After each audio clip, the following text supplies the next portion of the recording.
Alright, what's going on everybody? My name's Liam and I wanted to start this new channel. I had a channel previously, but I figured I would go ahead, start a new channel and make this video on my E36.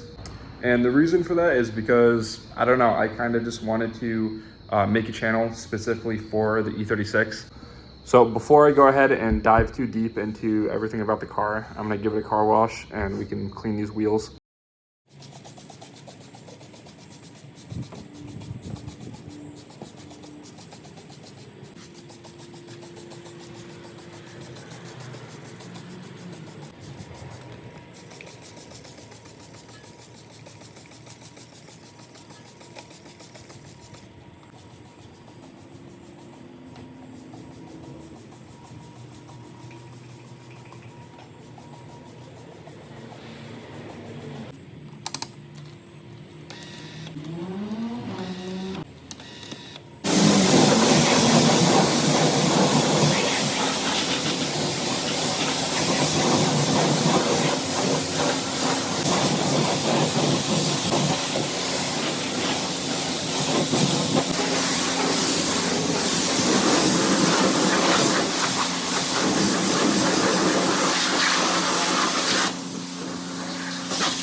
Just to give you guys a little bit of an introduction, this is my 1999 BMW.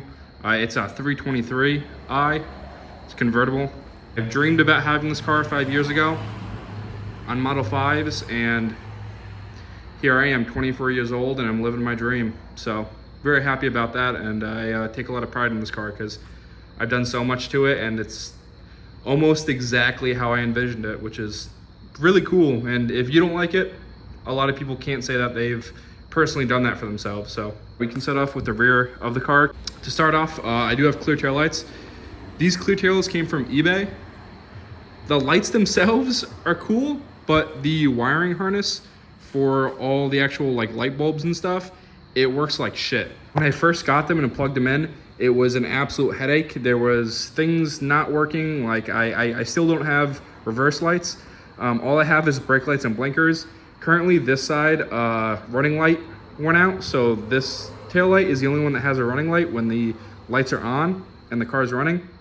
So I still have to fix it. It's not perfect, but it has brake lights and it has turn signals, so that's all I really need. This wing, a lot of people fuck with the wing, which I fuck with it too. I think I'm gonna change it up, but I'm not gonna leak how I made this because yeah, I'm trying to gatekeep for a little while. If you know, then you know. Think of E36 wings that are already on the market, and then you'll be able to kind of figure it out, but that's all I'm gonna say. But yeah, I love how it's just a little fucking duck bill. I wanted something that was streamlined with the body, something that wasn't too like big and obnoxious, and it's really hard to pull off cool wings on convertibles. Just because it's a convertible, like it looks weird, especially with the top down, but I think this wing fits the car very, very well. Now for my kind of weird bumper setup, if you're familiar with E36 stuff, this is a bumper stack. So this is a bumper overlapping another bumper. And this bottom bumper has an M3 style lip for the rear, although it fits like shit. And because the car is so low, if I go down like a steep driveway or something, it'll drag and pull this out and collect fucking dust and water every time it rains. And it's very annoying and it fits like shit, but it looks cool, I guess. But it kind of gives the rear end a better look to it, in my opinion. So that's kind of why I still have it. Also, mind you, this entire rear end is wrapped. Both the quarter panels are wrapped. The wing is wrapped. The trunk is wrapped. The bumper stack and the OEM bumper is wrapped. Yeah, this side is wrapped kind of shitty. Yeah, I think at some point I'm gonna paint it just because my body work is a little iffy and the car isn't necessarily complete, but for now it kind of works, you know? But yeah, I'll go ahead and talk about the wheels since I'm very, very proud about owning Model 5s. Yeah, these are ABS Model 5s, as you can tell. These are 18 by 9 plus 35-ish. Model 5s where I'm at, they're very, very, very hard to come by. And when you do find them, they're always beat to shit by some fucking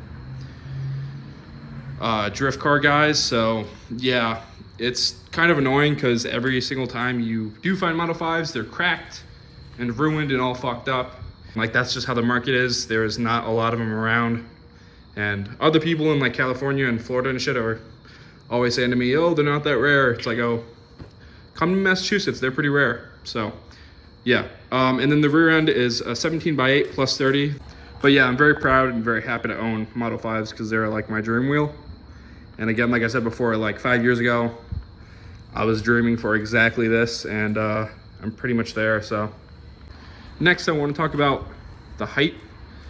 I'm tucking quite a bit in the rear. I'm probably tucking about an inch of the wheel, which is honestly quite a bit. Like, yeah, it goes up until about right there. I would say probably right there. So yeah, I'm definitely tucking quite a bit. And that's because I'm on no suspension. Yep, you heard me. There's no spring, no washers, nothing. It's just the stock shock with the car all the way down. That's it. And it rides like shit. It's very stiff. I don't recommend doing it. If you want to get this low properly, get the hyper brake spring bucket arms, like the drop spring buckets, and then get their 3 or 3.5 inch springs, and then you will properly be this low. Don't do what I'm doing. But again, I've been driving on this exact setup for 8 months now, and in that time, nothing bad has really happened. A lot of guys complain about the rear strut towers, and the strut towers in the front, which I'll get to in a minute. But on convertibles, the rear end and, well, kind of a lot of the car is a lot more reinforced, making the car a lot heavier. So it's not necessarily the best for motorsports, track, drifting, whatever you're doing. It's not really good for racing because they're a lot heavier of a chassis. But for sand stuff, it works out really well because the car has been reinforced. So with that being said, the rear shock towers are perfectly fine. They are not blown out or anything. And again, I've been driving on this setup for 8 months. So if you guys are worried about anything happening, like catastrophically, you're good, because convertibles are just the superior chassis. I said what I said. I have some like rep M3 mirrors that I bought like a long ass time ago. And yeah, I don't know, I like them. I guess they work, they're mirrors. Yeah, here's the front end. I've been kind of switching it up with this front end. I've been doing a lot of work up here recently. Obviously I have like clear corner lights, brand new headlights. These are like some eBay black grills. And then this is, fuck, I forget the brand, hold on. This is the Basin R Motorsports M3 front bumper. It fits actually very well. So if you guys are looking for a somewhat affordable M3 front bumper, get this one. This one fits pretty well. And my car was actually hit on this side when I bought it. So my whole front end is super tweaked. Or, well, not super tweaked, but kind of tweaked to where there's gaps in everything. Like, well, this fender is actually an early model fender, so this doesn't line up. The headlight never lines up. And the bumper is actually offset. You see how tight it is on this side and then how much it sticks out over here. Yeah, I think I'm gonna have to get like a new rad support or core support for the front end, since on E36s, which is fantastic, they are completely removable, which on another chassis like a Miata or Civic, you would have to cut it out and weld them in. But that's kind of a benefit to these E36s, is that they're essentially Legos. You can take every little fucking bit of it apart. It's fantastic. But at some point I'm gonna have to redo this front end again. This is like my 3rd time redoing this. But yeah, and then I have some giant ass lip on it that I hate. Well, I don't hate it. It kind of looks cool from the front, but I don't think it matches with the rest of the car. It's way too like race car for my taste, so that's why I don't really like it. But yeah, I'll look into getting a different lip later on. I might do like the Volvo lip or something, but that's kind of basic. Under the hood, there you go. I just have a bone stock M52 with like a lot of shit deleted. Yeah, so on this car I have no AC, no power steering. I essentially have the bare essentials for the engine to run properly. I've redone all of the cooling system, obviously, because this is a new water pump housing from FCP Euro.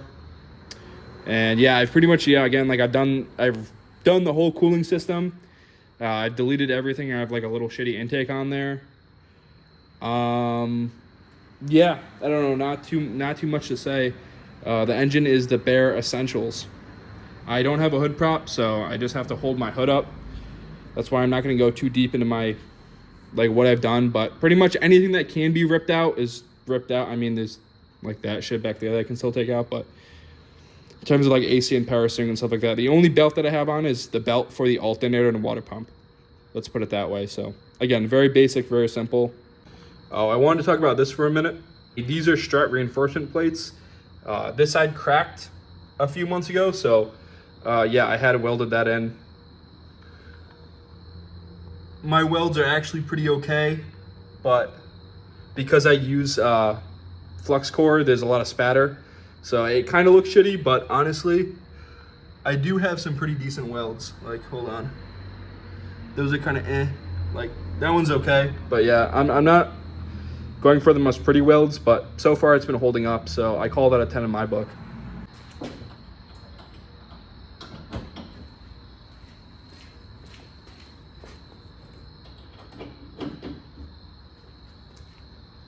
But yeah, if anyone was curious about what suspension I'm running up front, they are Rev 9 Hyper Straight 2 coilovers with 60K 4-inch springs. 60K is a lot. I wouldn't recommend it because obviously my strut tower is broke. So I would not recommend 60K. That's way too much. But yeah, I probably wouldn't go over 40K with the front of E36s, just if you're curious. I have a feeling this video is going to be like long as dick, so I apologize. I'm not going to talk about the interior of the car too much right now because the interior has been a work in progress ever since I bought the car.